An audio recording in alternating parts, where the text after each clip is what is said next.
All right, guys, today we're going to be working on my dad's generator. It used to run. He states it used to run, and when it was running, it would only stay running for a short period of time. All right, so the first thing I'm going to check here is obviously the oil. We don't want to be turning this thing over with no oil. It indeed does have oil. Not only does it have oil, but the oil does look clean. One other thing you guys want to check if your generator's starting but then stops after a couple minutes or so is most generators on the side of the engine have some wires, those yellow wires there, and that's your low oil pressure shutoff. Guys, just go ahead and disconnect that. I mean, if you disconnect that, that may be your whole problem right there. That wasn't the problem on this specific generator, but I highly recommend just checking your oil and disconnecting those oil shutoffs as they are prone to failure. All right, so right here I'm taking the spark plug out to reevaluate the condition of the engine. As I stated in the beginning, it said it sat for 2 years. You can see that spark plug looks, perfect. This generator has incredibly low hours on it. Take a look at that spark plug, guys. It's a good way to know how any engine's running. If it's really black and rich, or if it's too clean and maybe you're getting coolant or a lean condition. But as you can see, this spark plug is fine. All right, so right here we're going to be checking for spark. You can see the spark there. We have good spark. I wanted to point out, you can see that the spark plug is grounded to the machine itself. That's important. I've seen people try to hold it just in their hand like that, how I am there. If you pull on it with it just holding in your hand, you will not get spark. It's important that you ground the spark plug to your machine. I got this off. It was those 2 screws. So now I have access to the carb, you see. Now you can see this butterfly valve even better, yes? This is what I wanted access to. So this is your carburetor, and this is called the bowl. And there's enough gas in there so the carburetor can pull from. What I think may be happening is maybe there's rust or debris, or that filter is bad. So what I'm gonna do is take this off and see if gas continuously drains. If it does, 1, that's good because I need to drain the gas out anyway, and 2, that means there's gas getting into here, and so our problem would probably be in this carb.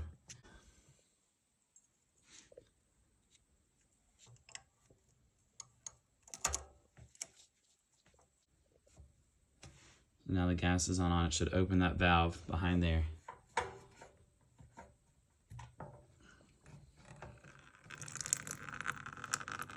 Let's watch. And that's what it's supposed to be doing, guys.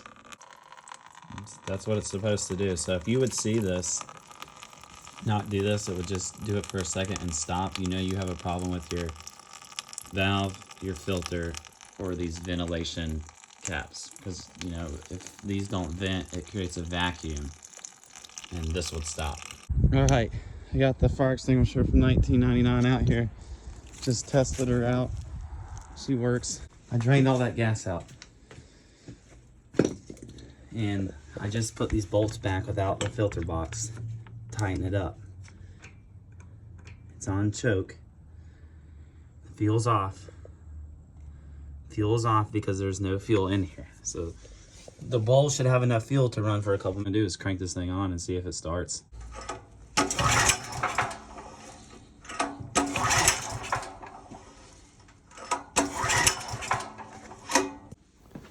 All right, I went upstairs and got some starter fluid. Remember, the gas tank is still empty.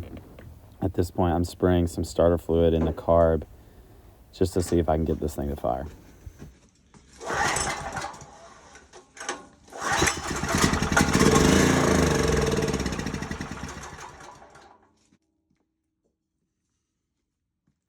So I just continued to repeat the same process, spraying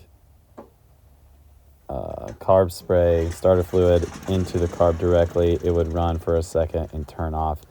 I sat here and repeated this multiple times, cranking, and decided there must be an issue with the carburetor itself. So I decided, maybe the bowl for some reason didn't have gas in it, and when I drained that line, maybe there was a piece in there. So I decided to fill it up with 93 and continue on. Unfortunately, guys, it just did the same thing, exact same thing. I would have to spray starter fluid in there, and it would crank for 1 second. So that tells me there is definitely an issue with the carburetor. So I decided it was just best to take off the carb, guys. I took the carb off. As you can see, I have it disassembled, and I'm looking at the float here. I'm thinking, obviously, no gas is getting into the bowl there. So I'm thinking maybe the float is seized. And I'll just kind of go through and explain some parts here for you. So I figured out the issue. This is where your gas comes into your carb. And this is your main jet right here. And all a jet means is it's an orifice. And then it's called the Venturi effect, where, hold on. All right, you can see that in the middle there, behind the butterfly, you can see that tube, cylinder. That's the main jet. And so that's an area of low pressure, and that's where gas comes up and gets atomized. And then, I mean, that's how a carburetor works. So this is called a float. And this is supposed to, when your bowl fills up with gas, like a toilet, it will go up and shut the flow of gas off. This is your bowl, and this holds the gas. I took my mouth and blew on this. Nothing's happening, so I'm gonna try to figure out if I can clean it. That's the issue. No gas is getting into the bowl. Right, guys, so I got the float off. How you do that is there's this little rod, and it goes through there, and then this clip that you saw was on here, and this is your float stop. See, just like a toilet, or just like, see, it's tapered, and that goes and sits in there. And so it was seized. It was seized. The float was seized. That must have been dirty. Some of this black gunk came out, you see. So now when I blow through here, you can listen. I'll blow through this and you'll hear it. Beforehand, nothing, right? Now, I don't know exactly how I can, maybe I just fixed it.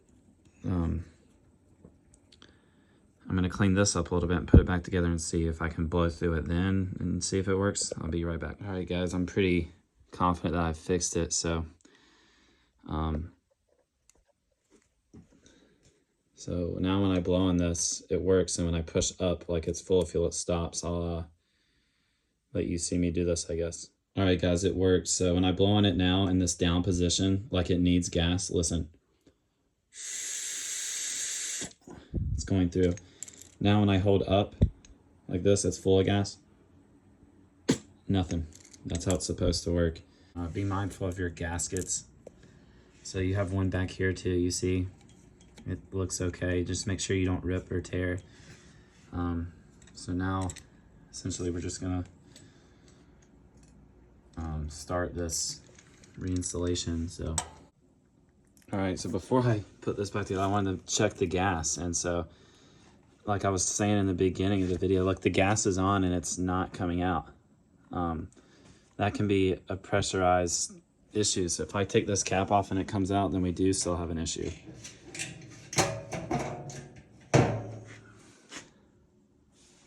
All right, well, we definitely have gas in there. So now we're not getting gas. I mean, this didn't happen in the beginning. So, great. We literally drained all of that gas out earlier, and now it's not, there's no gas. So it could be this filter, or it could be this now. No gas is coming out though. Let me investigate this a little bit more. This apart and cleaned it. I think it was the filter. It could have been this just acting up, but I did clean this filter out and blew it out with carb clean and cleaned it, blew it with my, so now we'll just see. I haven't tested it yet if it works. It worked without this on, so I'm thinking it was the filter, right? So now we'll just turn her back on and see if gas comes out.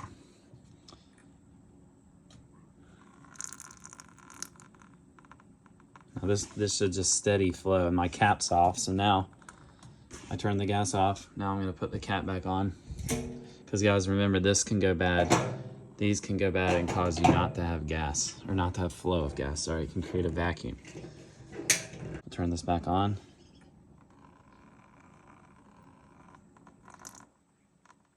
Good flow of gas. All right guys, I got everything hooked back up. Now I'm gonna turn the fuel on. Man, hopefully that's flowing gas now, right? All right, so we got the car back on, we got the fuel flowing, and we're gonna crank this thing over and see if she starts. Choke now, start.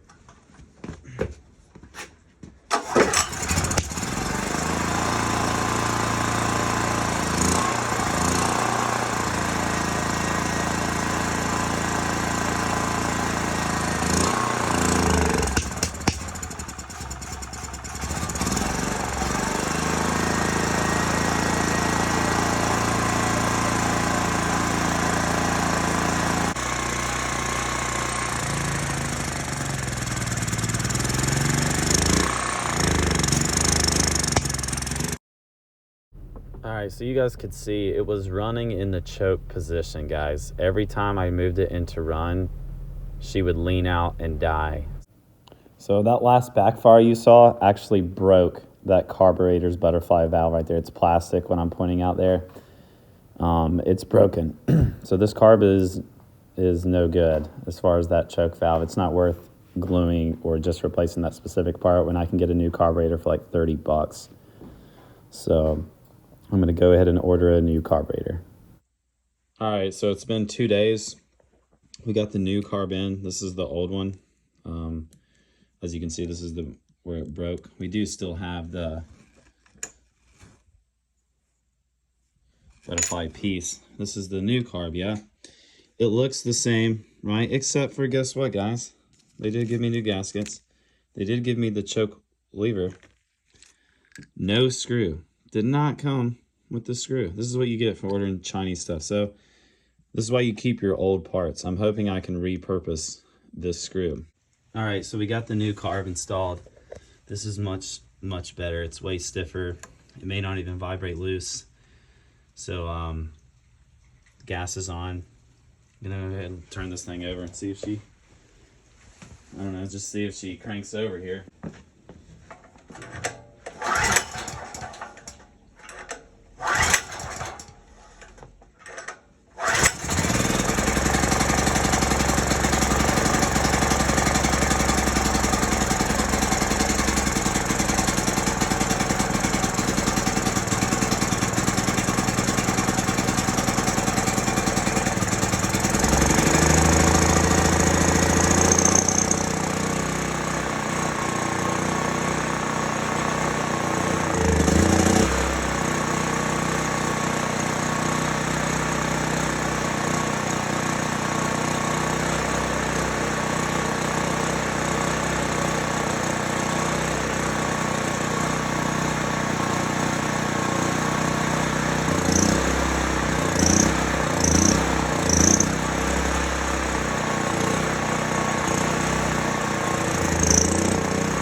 I readjusted the idle screw and tightened the airbox screws down.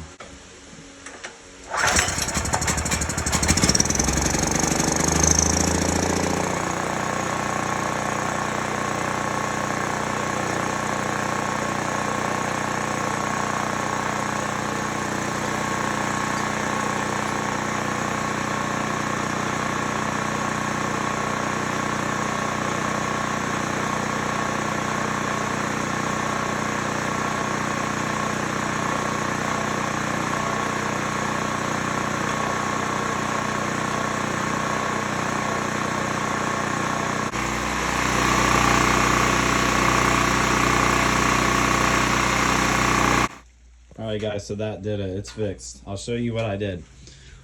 Obviously, you know, I installed the new carb, and then you saw it surging, right? The throttle cable back there, the one that runs back here and then back to the carb here. it was surging, you know, you said up and down searching, right? So all I did was take this idle mixture screw right there, and what you do is you run it all the way in and count how many full revolutions it took, so you know where you started. This one was 7 from the factory, which just seems so high, so I backed it off to 3, right? So that fixed it. But that does it. Hopefully you enjoyed the video. If you did, let me know in the comments below. Comment how I can improve. Comment any other things. Of course, I didn't go into great detail on everything, but I hope this helps you start a generator that either will not start or will not stay running. So hope you enjoyed the video. Comment below, guys. Comment below if it helped you. Comment below how I can improve. It's things I didn't mention to help other people. And if you did enjoy the video, give it a like. Consider subscribing. Thanks.